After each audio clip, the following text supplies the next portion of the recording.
Ladies and gentlemen, seekers of truth and healing, there comes a moment in every empath's life quiet, but earth, shaking when the storm within is no longer calm, when the heart that once absorbed pain like a sponge finally wrings itself dry. That moment is not loud, it's not dramatic, it is silent, steady, and deeply transformative. It is the birth of something the narcissist never foresaw, a fed-up empath. For too long, the empath absorbs abuse under the illusion of loyalty, compassion, and hope for change. The empath's journey often begins in innocence, a desire to heal, to understand, to love beyond conditions.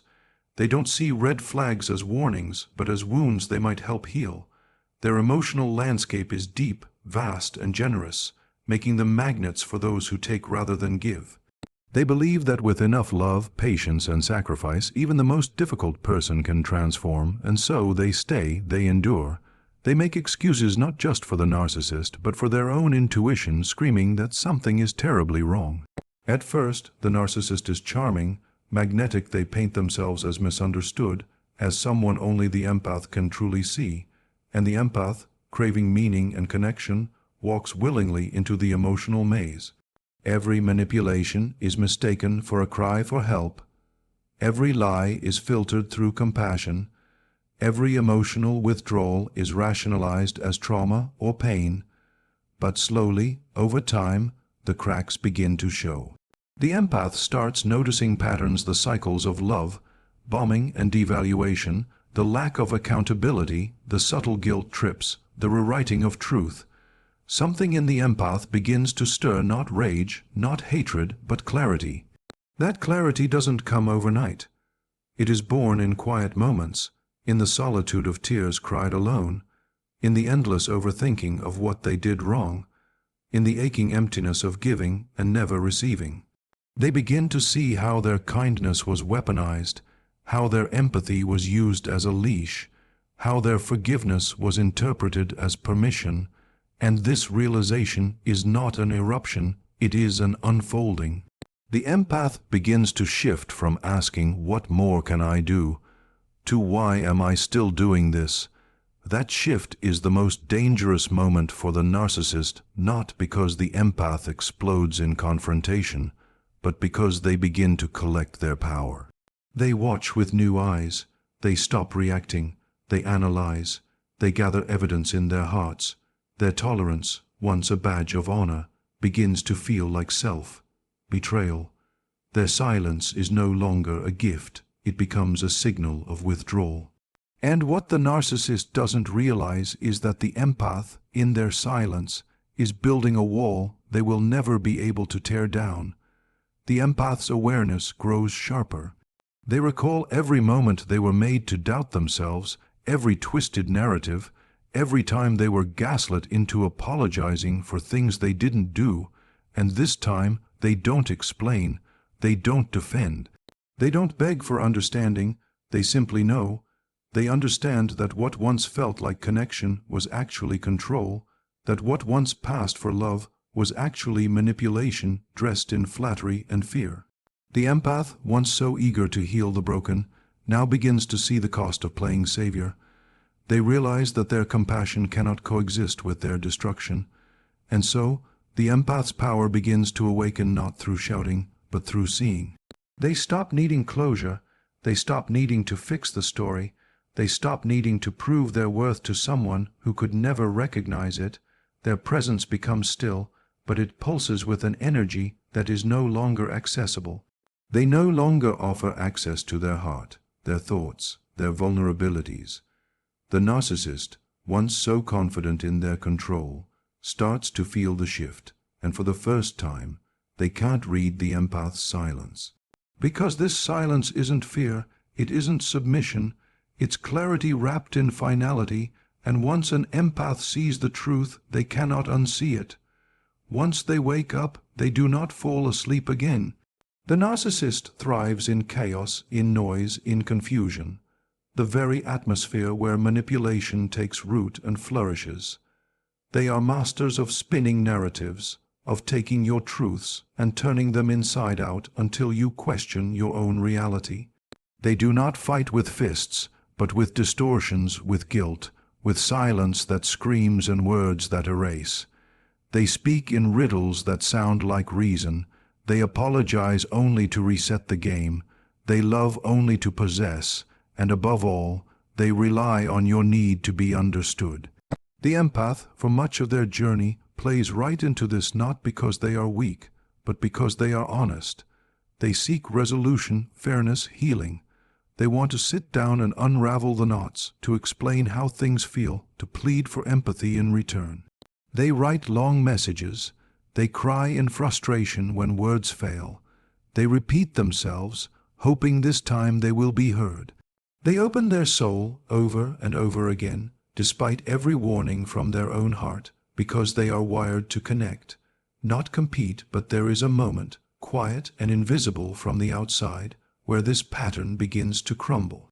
It's not a grand decision, not a fiery outburst, it's a soft refusal. The empath starts to recognize that every attempt to explain themselves is met with deflection, dismissal, or distortion. That their vulnerability is not only unappreciated, but often weaponized against them. That logic, empathy, and emotional truth mean nothing in a relationship built on power rather than partnership. The empath notices the fatigue in their own body, the heaviness after each conversation, the anxiety before every message, the exhaustion of defending truths that should never be up for debate, and they begin to withdraw. Not to punish, not to manipulate, but to preserve. At first, the narcissist barely notices. They assume it's just another silent treatment, another emotional storm the empath will eventually come crawling out of. They underestimate the stillness. They misread it as passivity, as fear. What they do not understand is that this silence is not emptiness, it is sacred. It is filled with everything the empath is beginning to reclaim: dignity, clarity, peace. For the first time, the empath does not respond out of panic or guilt. They sit with the discomfort instead of rushing to fix it. They choose quiet over chaos, solitude over the illusion of connection. And this choice is revolutionary. The empath stops needing to explain every decision, every emotion, every boundary. They stop defending their needs like their accusations. They no longer plead to be seen because they finally see themselves. They realize that someone who twists their sincerity into blame does not deserve access to their heart. They stop arguing with the narcissist's version of events and start trusting their own memory. They let the narcissist believe what they want because they understand now that convincing someone who benefits from misunderstanding you is not just pointless, it's self-destructive. The narcissist begins to sense something is different, but they can't quite grasp it. The empath is no longer reacting, no longer justifying, no longer feeding the emotional script. The buttons no longer work. The mirror has stopped reflecting. This confuses and unsettles the narcissist, who relies on the empath's emotional availability to maintain their own illusion of superiority and control. Without the empath's engagement, the game falls apart. There is no fuel, no fire, no fight, just silence, and this silence is louder than anything the empath has ever said before. It echoes with boundaries that were never spoken, but are now firmly in place. The empath, once entangled in every argument, every emotional trap, now walks away from conversations that go nowhere. They disengage not because they are cold, but because they are clear. They do not slam doors, they simply stop opening them. They don't yell goodbyes, they become unreachable. Not physically, perhaps, but spiritually, emotionally, energetically. And in that withdrawal, there is a power the narcissist cannot touch, a finality they cannot manipulate, a peace they cannot follow into. Boundaries are foreign to the narcissist, not because they don't understand them, but because they view them as obstacles to control. To them, boundaries are invitations to manipulate, challenges to overcome, doors they believe they are entitled to unlock. And for a long time, the empath lets them, not out of ignorance, but out of love, out of fear, out of the hope that compassion might tame dysfunction. The empath gives more chances than are deserved, stretches themselves thinner than is healthy, and mistakes tolerance for strength. They allow the narcissist back in after betrayals, after gaslighting, after emotional abandonment, because their nature tells them to try harder, to understand deeper, to heal wider. Their heart becomes a revolving door, always forgiving, always explaining, always hoping that the next time might be different, but there is a breaking point, and it doesn't come with rage or revenge. It comes quietly, as exhaustion, as grief. The empath realizes that love without boundaries isn't love itself, erasure, that forgiveness without accountability is permission, that compassion given without discernment becomes complicity in their own harm. It is this realization that becomes the seed of transformation. The empath begins to say no, not from anger, but from wisdom. They begin to pull back their energy, not to manipulate, but to protect. They stop answering late night texts that used to send them spiraling. They stop explaining their pain to someone who treats it like a burden. They stop shrinking their needs to make someone else feel powerful at first. This shift is uncomfortable. The empath second guesses themselves. They feel guilt, shame, anxiety, emotions the narcissist has trained them to associate with standing up for themselves. They replay conversations in their head, wondering if they were too harsh, too distant, too unforgiving.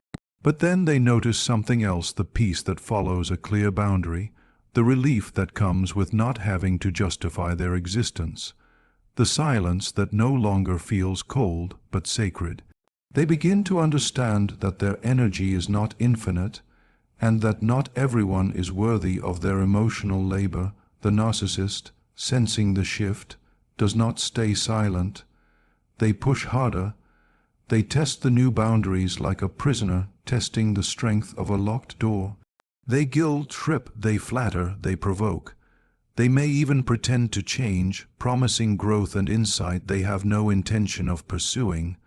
But the empath, now grounded in clarity, no longer responds to words alone.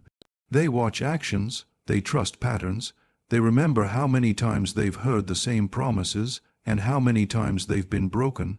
Their heart, once quick to leap, now waits. It listens not just with emotion, but with memory. With wisdom, the empath's boundaries become less about keeping others out and more about keeping themselves intact.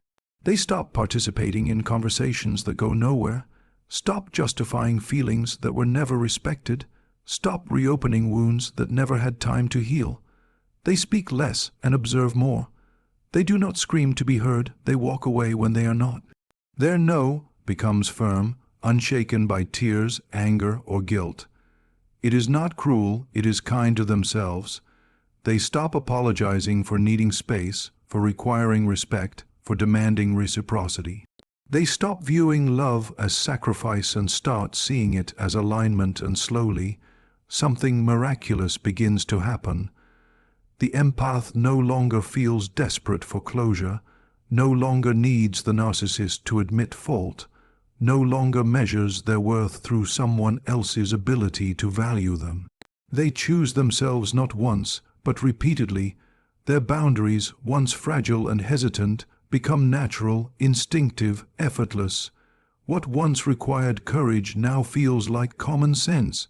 They become a guardian of their own peace, no longer reactive, no longer afraid of being alone, no longer willing to bleed for someone who cuts deeper every time they reach out. The empath has stopped trying to be understood by someone committed to misunderstanding them, and in doing so, they become something the narcissist can no longer manipulate or reach. Unlike the narcissist, who avoids pain by projecting it onto others, the empath sits with theirs quietly and fully. They don't run from wounds, they examine them, feel them, try to understand where they came from and what they mean. In the early stages of entanglement with a narcissist, this very trait becomes their undoing. They take the blame, internalize the dysfunction, and believe if they can just heal themselves enough, love hard enough, show more patience, things will shift. They believe that emotional suffering must mean something deeper, something sacred, something worth holding on to. But over time, the weight becomes too much, the constant invalidation, the gaslighting, the draining push, and pull dynamic begins to erode even the most forgiving spirit. And when the empath finally realizes they've been in a cycle that was never meant to end only to continue feeding the narcissist's ego, they begin to look at pain not as a puzzle to solve within the relationship, but as a message calling them back to themselves. This is where the alchemy begins. The pain doesn't disappear, it transforms. The nights spent crying alone, the self-doubt, the emotional confusion, the long conversations that led nowhere, all of it starts to shape something new. The empath begins to look inward, not with judgment, but with curiosity. They begin to ask questions that have nothing to do with the narcissist and everything to do with their own unmet needs, their childhood wounds, their patterns of overgiving, their fears of abandonment, and their habit of confusing chaos with connection. They begin to study themselves the way they once studied the narcissist, only this time the energy is not wasted. It feeds their evolution. They no longer run from the pain.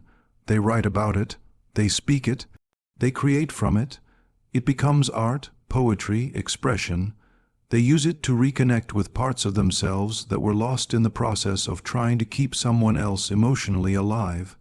And this inner work doesn't make them colder, it makes them stronger. Where once they questioned their worth every time someone pulled away, they now begin to recognize that someone's inability to love them properly was never a reflection of their value. They stop personalizing someone else's dysfunction. They stop thinking they need to fix what they never broke. And the pain, once a fog clouding their vision, becomes a lantern lighting the path forward. The empath's healing does not require the narcissist's apology. It does not rely on external validation. It grows in silence, in solitude, in those sacred moments when they choose peace over proving a point, when they choose solitude over scrambling for affection, when they choose self-respect over yet another attempt to make sense of madness. They begin to see that their ability to feel deeply is not a weakness, it's a superpower, one that only becomes dangerous when directed outward without boundaries. They learn to redirect that emotional depth toward their own growth, toward building a life that is no longer defined by who they can save, but by how deeply they can live in truth. This transformation is terrifying to the narcissist, who relied so heavily on the empath's confusion, their self-blame, their tendency to turn pain inward rather than confront its source. But now, the empath no longer fears confrontation, not because they seek it, but because they are no longer intimidated by clarity. They speak plainly, they detach with grace, they listen to their body's wisdom, no longer overriding its signals just to keep peace. They wear their scars with dignity, not as reminders of how they were broken, but as evidence of how they rebuilt themselves from the inside out. Their pain, once a prison, becomes a bridge from self-sacrifice to self-sovereignty, from emotional chaos to inner harmony, from being someone's supply to becoming their own source. They no longer wait for the narcissist to see their worth because they have already seen it themselves. And in that recognition, they have become untouchable in a way the narcissist never imagined. The most dangerous thing to the narcissist isn't punishment, exposure, or revenge.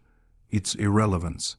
Narcissists thrive on being the center of someone else's emotional universe, especially the empaths. They depend on the empath's reactions, their concern, their endless efforts to understand and fix. Every tear, every question, every late-night conversation is fuel for their ego. As long as the empath is emotionally engaged, whether in love, in confusion, or in pain, the narcissist remains in control.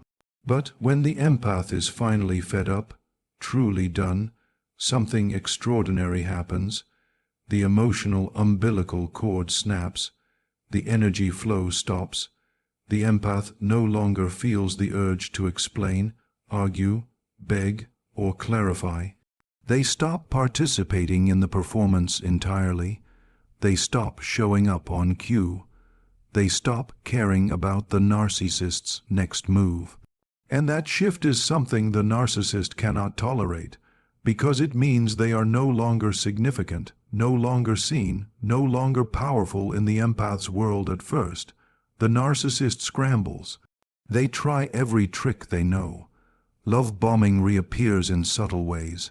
Messages dripping with nostalgia, feigned apologies, sudden flattery meant to trigger old wounds and reopen old doors. When that doesn't work, they may switch tactics, using guilt or rage, anything to stir the pot and reclaim attention. But the empath, now grounded in their clarity, feels nothing, not hate, not anger, not curiosity, just a deep and unmoving indifference. And this indifference is not a performance, not a mask. It's real. It's the product of healing that no longer needs validation. It's the result of finally seeing the narcissist, not as someone with potential, but as someone who once held power only because the empath gave it away freely, out of love, out of hope, out of habit. The empath now sees the pattern for what it was. Every conversation meant to confuse, every contradiction meant to destabilize, every manipulation disguised as love. They understand that silence doesn't always mean peace. When it's coming from the narcissist, it means planning, waiting, calculating. But their own silence now is something else entirely. It is clean, not passive-aggressive, not filled with secret hopes that the narcissist will return changed. It is a full emotional severing, a door closed not in bitterness, but in final self-respect. They've stopped playing roles that were never theirs to begin with: the caretaker, the savior, the emotional filter. They no longer identify with being the one who must fix everything to feel worthy. They let go of the identity the narcissist tried to shape around them, and in that release, they become someone the narcissist cannot even recognize anymore. What terrifies the narcissist most is not that the empath is gone, but that they've become unreachable. Not just physically, but spiritually.